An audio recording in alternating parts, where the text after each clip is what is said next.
Back to news. Jayashankar Bhupalpally జిల్లా గండపురం మండలం మైలారంలో industrial park నిర్మాణానికి శంకుస్థాపన చేశారు మంత్రులు శ్రీధర్ బాబు, పొంగులేటి శ్రీనివాసరెడ్డి, సీతక్క. ఈ కార్యక్రమంలో TGIAC chairperson Nirmala Jagga Reddy, MP Kadiyam Kavya, స్థానిక ఎమ్మెల్యే గండ్ర సత్యనారాయణరావు పాల్గొన్నారు. వెనుకబడిన ప్రాంతమైన భూపాలపల్లి జిల్లాను కాంగ్రెస్ ప్రభుత్వం అభివృద్ధి చేస్తుందని అన్నారు మంత్రి శ్రీధర్ బాబు. మైలారం ఇండస్ట్రియల్ పార్క్ 60 ఎకరాలు కేటాయించామని, ఇందులో 200 పరిశ్రమలు వస్తాయని చెప్పారు. భూపాలపల్లిలో ఐటీ కంపెనీల ఏర్పాటుకు సర్వే చేయిస్తామన్నారు. ఈరోజు ఇక్కడ పారిశ్రామిక ప్రాంతం చేయాలి. బొగ్గు గనులు అయితే నిక్షేపాలు ఉన్నాయి, దానికి వెలికి తీసే ప్రయత్నంలో సింగరేణి నడిపిస్తా ఉన్నాం.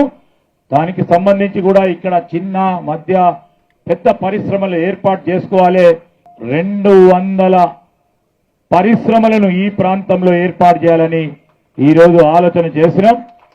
మేము చెప్తా ఉన్నాం, పూర్తి స్థాయిలో ఈరోజు ప్రణాళిక సిద్ధం చేసుకొని రాబోయే 2 నెలల కాల హేమల నేను గాని మీ సత్యనారాయణరావు గారు గాని మొట్టమొదటి పరిశ్రమకు శంకుస్థాపన కార్యక్రమానికి ఈ ప్రాంతానికి వస్తాం.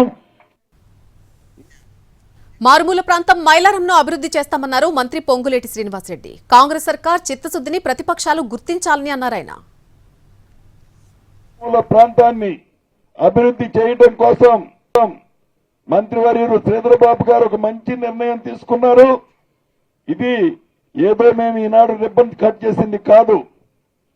చాలా దూరం ఆలోచించి వెనుకబడ్డ ఈ ప్రాంతాన్ని అభివృద్ధి చేసే దాంట్లో ఈ ప్రభుత్వం యొక్క చిత్తశుద్ధి ఎలా ఉందో ప్రతిపక్ష పార్టీలు గ్రహించాలని ఈ వేదిక ద్వారా వారికి తెలియజేస్తున్నాను.